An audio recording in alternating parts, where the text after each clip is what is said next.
What really happened in the silence of Holy Saturday? We know the story of Good Friday. Jesus crucified. The skies darkened. The earth shook. We know Easter Sunday. The tomb is empty. He is risen. But what about the day in between? That strange, unsettling Saturday when the world seems suspended between despair and hope. Most of us skip over it. But for centuries, mystics, theologians, and now filmmakers have asked, what unfolded beyond human sight during those 3 days? Mel Gibson, when speaking about his long-anticipated sequel to The Passion of the Christ, called The Resurrection, not just an event, it's a cosmic earthquake. He doesn't want to film a simple scene of Jesus stepping out of a tomb. He wants to show the unseen battle, the clash between heaven and hell, the silence of the angels, the release of the captives, and the triumph that shook creation itself. To build this vision, he has drawn not only from the Gospels but also from the remarkable mystical revelations of St. Catherine Emmerich, a 19th century nun whose detailed visions of Christ's passion and resurrection inspired Gibson's earlier film and now fuel this continuation. This isn't just about theology, it's about drama on the deepest scale, the kind of story where history and eternity collide. Between the cross and the empty tomb lies a hidden narrative, Christ descending into the depths of death, liberating the righteous of old, and transforming the destiny of humanity. In this video, we will walk step by step through that mystery. We'll witness the final moments at Calvary. We'll descend with Christ into Sheol, the shadowy realm of the dead. We'll stand with the guards as the stone is rolled back. And we'll follow the disciples as the risen Christ sets the world on fire. If you think you already know the Easter story, think again. Because what happened in those 3 days changed not only history, but the very structure of existence itself. Stay with us. It was Friday afternoon, around 3 o'clock. The Gospels describe it simply. Jesus cried out with a loud voice and gave up his spirit. But behind that short sentence lies a moment that forever split history in two. Imagine standing on the hill of Golgotha that day. The air felt heavy, almost unnatural, as if creation itself were holding its breath. On the cross hung Jesus of Nazareth, his body torn from beatings, his face bruised and bloody, his strength nearly gone. And yet, with his final breath, he prayed, "Father, into your hands I commit my spirit." This was not just the end of a man's life. It was, in the words of Mel Gibson, a cosmic earthquake. The earth literally shook, rocks split open, and the great curtain in the Jerusalem temple, thick as a man's hand, was torn from top to bottom. That curtain separated the Holy of Holies, the place believed to contain God's presence, from the rest of humanity. Tearing was a sign. The barrier between God and mankind had been removed. Even those who had come to mock felt the weight of the moment. A Roman centurion, a soldier hardened by years of violence, suddenly saw with clarity.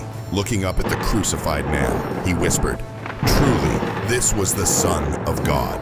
Yet as shocking as this was, the story was not over. For while most of the crowd dispersed, a small group stepped forward to perform a final act of love. Joseph of Arimathea, a respected member of the Jewish council, and Nicodemus, a Pharisee who once visited Jesus secretly at night, boldly approached Pontius Pilate. They asked for permission to take down the body. This was risky, aligning themselves with a condemned criminal, but their devotion outweighed their fear. Together with John, the beloved disciple, and others described in ancient accounts, they lowered Jesus from the cross. Can you imagine the sound of those nails being pulled free?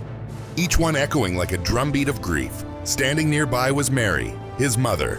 She did not collapse or scream as some films portray her. Mystics like St. Catherine Emmerich describe her as steady and silent, a pillar of sorrow, but unbroken in faith. The body was washed gently, the blood wiped away, the wounds anointed with oils of myrrh and spikenard. These were not the motions of people preparing a corpse, but of followers honoring a king.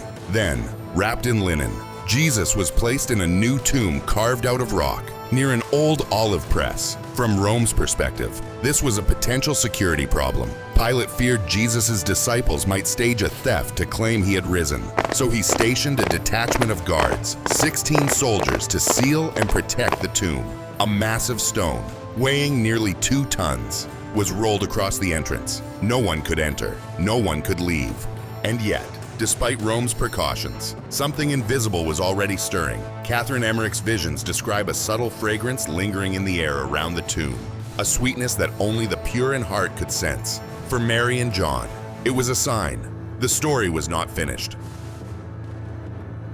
While his body rested lifeless in the tomb, Jesus' spirit was anything but still. Ancient Christian tradition, echoed in the Apostles' Creed, proclaims he descended into hell.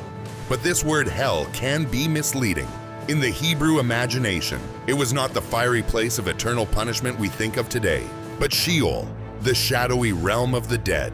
It was a waiting ground where both the righteous and the unrighteous dwelled, longing for what lay beyond. For centuries, the faithful of old, Adam and Eve, Abraham, Moses, David, waited in hope. They trusted God's promises but had not yet seen them fulfilled. Their souls were safe, but not yet free. Imagine a people suspended between longing and delay, their eyes searching for the one who had been foretold. And then, into that darkness, light burst forth. St. Catherine Emmerich's visions describe it with awe. Christ descended like a flash of lightning, clothed not in weakness but in majesty. He did not slip in timidly, nor request entry. He came as one with authority over life, death, and every power that claimed dominion. His presence shook the very foundations of Sheol. For the righteous, that moment was recognition. Adam and Eve, weighed down by centuries of shame, suddenly felt the crushing guilt of the fall begin to lift. Abraham's faith, once pointed toward an unseen future, now found its fulfillment standing before him. Moses no longer needed tablets of stone. The living word himself had arrived. David, the psalmist, felt his soul sing anew, the shepherd he once wrote about now leading him personally. But not everyone welcomed him. The demonic powers, ancient deceivers who had fed on fear and despair, rose to resist. They had enslaved humanity through lies, kept them captive through the dread of death. And yet, before Christ, their strength dissolved. Emmerich paints the image vividly. Jesus did not raise a sword. He didn't need to. His very presence was the victory, like fog melting before the sun. The powers of darkness simply unraveled. And so, the greatest jailbreak in history unfolded. One by one, the faithful began to rise, awakened as if from deep sleep. They recognized him instantly, not because he introduced himself, but because every longing in their souls was satisfied in his presence. Emmerich described it as a procession, a triumphant exodus. Christ, the new Moses, led them out of captivity into freedom. The gates of heaven, closed since Eden, swung wide open. Angels poured in to escort the redeemed into glory. It was not a spectacle for human eyes. There were no trumpets sounding in Jerusalem, no breaking news on the streets of Rome. Yet in the unseen realm, this was a revolution that shook eternity. And here's where it becomes deeply personal.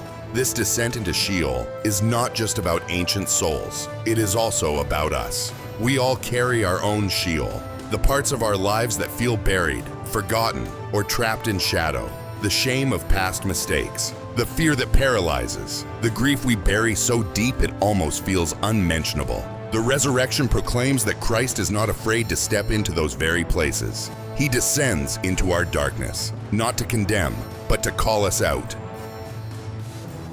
The night was long, but Sunday dawned with a silence so tense it almost hummed. The garden tomb, sealed by Rome's authority and guarded by 16 soldiers, stood as a symbol of finality to the disciples hiding in fear and to the priests who thought they had silenced a threat. Everything seemed over, but heaven had other plans. Among the guards was a man named Claudio, a Thracian soldier mentioned in St. Catherine Emmerich's visions. He wasn't pious or particularly curious, just a man doing his duty. Yet that night he felt something he couldn't explain. The air thickened, heavy as though creation itself was waiting. It wasn't the fear of war or rebellion. It was something deeper, an unseen pressure, as though the earth itself anticipated what was about to happen. And then it came. From inside the tomb, light erupted, not the flickering glow of fire, nor the dim beam of a lamp, but a radiance that seemed alive. The body of Jesus, bruised, pierced, and lifeless just hours before, began to rise. Gravity had no hold. The wounds did not bleed, they glowed. The burial cloth slipped off, not torn or disturbed, but falling neatly, folded with deliberate calm. It was as if the universe itself bent to witness a new kind of order, a new creation breaking in. Outside, The earth shook, but unlike the quake at his death, this was not destruction, it was recognition. Creation trembled at the return of its creator. The stone, so massive that several men would struggle to move it, shifted without violence. Emmerich describes it as turning silently, almost gently, as if time itself had paused to give way. Two angels descended, clothed in dazzling white. They did not storm the tomb but opened it as if unveiling a sacred chamber. At that moment, the most secure grave in the empire became powerless. The Roman soldiers, trained, disciplined, unflinching in battle, collapsed in terror. Their weapons clattered to the ground, useless against the glory unfolding before them. Shadows seared onto the stone walls, frozen testaments to their awe and fear. And then, he stepped out. Jesus emerged not as a ghost, not as a resuscitated man clinging to life, but as the Lord of life itself. His body radiated light, his garment shimmering with a brilliance no human hands could weave. Emmerich's vision even suggests that the plants responded. The olive trees bent, the grass leaned toward him, the flowers turned as though instinctively recognizing their maker. Creation, from the smallest blade to the widest horizon, acknowledged the resurrection. But the first person to see him wasn't a soldier. It wasn't even one of the apostles. It was his mother. In a quiet home elsewhere in the city, Mary prayed in silence. Suddenly, he was there, not entering by door or window, but simply present, with a smile. He spoke three simple words: "Mother, it is done." Imagine that moment. All her years of sorrow, the sword of grief prophesied by Simeon, now transformed into peace. For Mary, Easter morning was not first about proof or spectacle. It was about presence. Her son was alive. Meanwhile, another woman approached the tomb, Mary Magdalene. She came not expecting a miracle, but carrying the weight of grief. She wanted to mourn near his body. Instead, she found the stone rolled away, the guards gone, and the tomb empty. Inside, two angels asked her, "Woman, why are you crying?" Through tears, she answered, "They have taken my Lord, and I don't know where they put him." Then, turning, she saw a man she thought was the gardener. But when he spoke her name, Mary, the truth broke through. It was him, the man she had followed, wept for, and believed in stood before her, alive. She fell to her knees, overwhelmed, but he gently stopped her. "Do not cling to me, for I have not yet ascended to the Father. Go and tell my brothers." With that, the first proclamation of the resurrection was given, not to kings or scholars, but to a woman who had once been broken and redeemed. She ran, breathless, through the streets of Jerusalem shouting the impossible. "He's alive! I've seen him!" Soon after, Peter and John arrived at the tomb. They found it just as she had said. John stopped at the entrance, but Peter rushed in. The cloths lay folded, the stone slab empty. John's heart stirred. He didn't have all the answers, but he believed. This is the brilliance of the resurrection morning. It wasn't just a supernatural event, it was deeply personal. Soldiers fainted, Mary was comforted, Magdalene was restored, and disciples were set on fire with hope. Each encounter revealed a different facet of what resurrection means. One of the most moving stories is the walk to Emmaus. Two disciples, Cleopas and Simon, left Jerusalem in despair. Everything they had believed about Jesus seemed shattered. As they trudged along the road, a stranger joined them. He asked what they were discussing, and they poured out their sorrow. We had hoped he was the one to redeem Israel.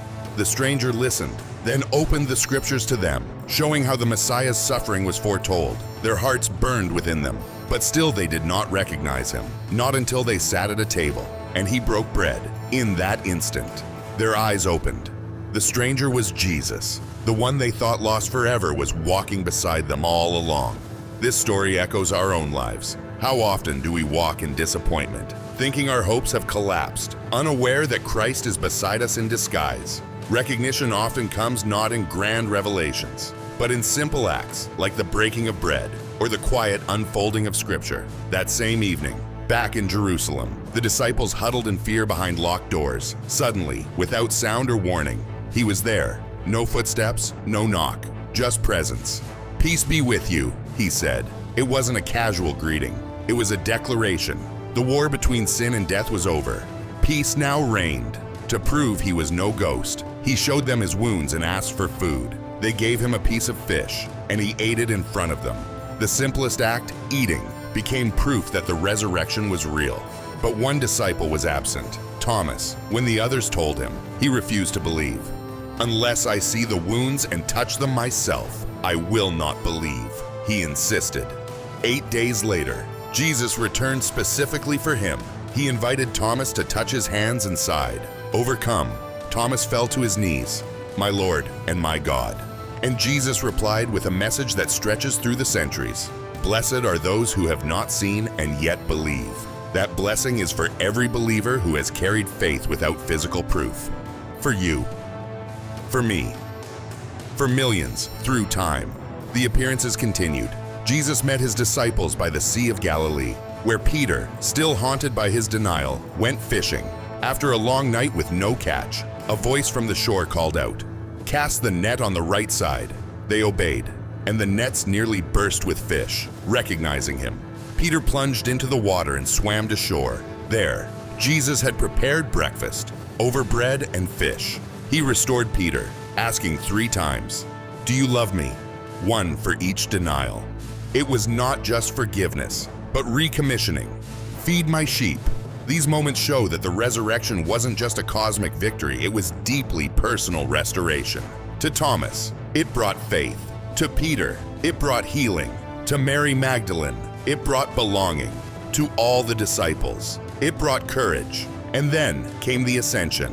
On a mountain in Galilee, a large crowd gathered. Jesus stood before them, radiant, not merely in white garments, but in divine majesty. He gave what has come to be known as the Great Commission. "All authority in heaven and on earth has been given to me. Go therefore and make disciples of all nations. And behold, I am with you always, to the end of the age." As he spoke, a cloud enveloped him, and he began to rise. Slowly, steadily, his feet left the ground, and he ascended into the heavens. The people watched in awe, straining their eyes as long as they could. 2 angels appeared and said, "Why do you stand looking into the sky? This same Jesus, who has been taken from you, will return in the same way you have seen him go." The disciples returned to Jerusalem, not in sorrow, but in joy. They had seen him alive, touched his wounds, eaten with him, heard his voice. Their fear was gone. Their despair was over. The resurrection had transformed them from frightened fishermen into bold witnesses ready to change the world.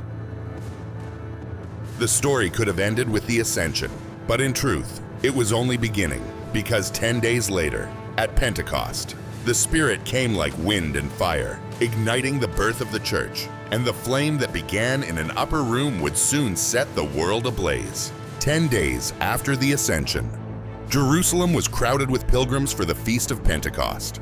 The disciples, along with Mary and about 120 followers, gathered in an upper room. They were praying, waiting, uncertain, yet clinging to Jesus' promise that he would send power from on high. And then, it happened. A sound like a rushing wind filled the room, roaring through the silence. Flames of fire appeared, not symbolic but visible, and rested on each person. Yet instead of burning, these flames empowered. The disciples opened their mouths, and suddenly they were speaking languages they had never learned. Outside, the streets buzzed with people from across the empire. Parthians, Medes, Egyptians, Romans, Arabs, Jews from every corner of the world. And each one heard the disciples declaring the wonders of God in their own tongue. Confusion spread, then awe. Some scoffed, saying, "They're drunk." But Peter, once the man who cowered before a servant girl, now stood with unshakable boldness. He lifted his voice and preached. He quoted the prophet Joel, "In the last days I will pour out my spirit on all people, and everyone who calls on the name of the Lord will be saved." He proclaimed Jesus as the risen Messiah, the one whom death could not hold. That day, 3,000 people believed and were baptized. The church was born, not as an institution with wealth or power, but as a spirit-filled community marked by unity, generosity, and courage. They shared their possessions, broke bread together, and prayed as one family. St. Catherine Emmerich's visions describe this season as a spiritual earthquake. The resurrection power, now channeled through ordinary men and women, overflowed into miracles. Peter's shadow healed the sick. Prison doors swung open by angelic command. The apostles faced threats and floggings, yet rejoiced that they were counted worthy to suffer for Christ. One striking moment came at the beautiful gate of the temple. A paralyzed man begged daily for coins. When Peter and John passed by, he asked for money. Peter replied, Silver and gold I do not have, but what I have I give you. In the name of Jesus Christ, rise and walk." The man leaped to his feet, praising God, while the crowd looked on in shock. That miracle drew thousands more to hear the gospel. The movement spread outward. An Ethiopian official, baptized by Philip, carried the message into Africa. In Damascus, a violent persecutor named Saul encountered a flash of divine light, was blinded, and rose 3 days later as Paul, the greatest missionary of the early church. His letters, written to communities across the empire, still shape Christian faith today. What's remarkable is how quickly fear gave way to boldness. The same disciples who had hidden in terror after the crucifixion now spoke with unshakable confidence. What changed? Not just the memory of Jesus, but the living presence of His Spirit. The resurrection wasn't an isolated event. It was a fire that spread, transforming weakness into strength. And this isn't just ancient history. The pattern repeats in every generation. The Spirit still moves in unexpected ways, quietly, powerfully, in places of suffering and hope. Whether in underground churches in nations hostile to faith, or in living rooms where small groups gather to pray, the same Spirit that filled the upper room continues to empower ordinary people. That's the legacy of the resurrection. Not only that Christ rose from the dead, but that His life now flows through His people. Pentecost shows that Christianity isn't about looking back to an event 2,000 years ago. It's about participating in that ongoing power today. By the end of the 1st century, the name of Jesus was known from Jerusalem to Rome, not because of military conquest, but because ordinary people carried extraordinary fire. That fire spread through Paul's journeys, through the witness of martyrs who chose death over denial, and through the quiet faithfulness of families who passed the story down to their children. The resurrection had become unstoppable. It turned fishermen into preachers, skeptics into believers, persecutors into apostles, and it continues to turn ordinary people, then and now, into bearers of hope. The final lesson is this: resurrection power is not something locked in the past. It is alive, active, and waiting to be lived out. Just as wind and fire filled that upper room, it can fill our lives today. But before we close, we need to step back and reflect. What does this entire story mean, not just for history, but for us personally? That's where we'll go in our conclusion. From the cross to the tomb, from Sheol to the garden, from Pentecost to the ends of the earth, the story of the resurrection is not just history, it's the turning point of the cosmos. Mel Gibson once said, "The resurrection is not just an event, it's the hinge of everything." And he's right. Think of what we've traced. On Friday, despair seemed final. On Saturday, silence felt unbearable. But on Sunday, life broke through, and nothing has been the same since. Jesus not only rose from the dead, He redefined what life, death, and hope mean for every human soul. For the disciples, the resurrection transformed fear into courage. For Mary Magdalene, it turned grief into joy. For Thomas, it turned doubt into faith. For Peter, it turned shame into restoration. And for the early church, it turned a fragile band of outcasts into a global movement. But here's the deeper question: what does it mean for us? The resurrection is more than a doctrine to believe. It's a reality to live. It means that no darkness in your life is beyond His reach. No failure is final. No silence is wasted. Just as He descended into Sheol to free the captives, He enters our hidden places, the wounds we bury, the fears we hide, the losses we grieve, and there, He speaks the same truth. This is not the end. It also means we are called to carry resurrection power into the world, not with arrogance, but with love, not with empty words, but with lives that show forgiveness, courage, and hope. The resurrection is not only what happened to Him, it's what happens through us when we allow His Spirit to move. 2,000 years later, the story still echoes. Every Easter, every prayer whispered in despair, every act of kindness done in His name, all of it is part of that cosmic earthquake that began on a quiet Sunday morning outside Jerusalem. So as you finish this video, ask yourself, where in your life do you need resurrection? Where do you need light to break into darkness, or hope to rise from silence? If this story stirred something in you, share it in the comments. Tell us how the resurrection has touched your life, or where you are still waiting for it to break through. Like the video, subscribe for more, and send it to someone who needs hope today, because He's not finished, and neither are you.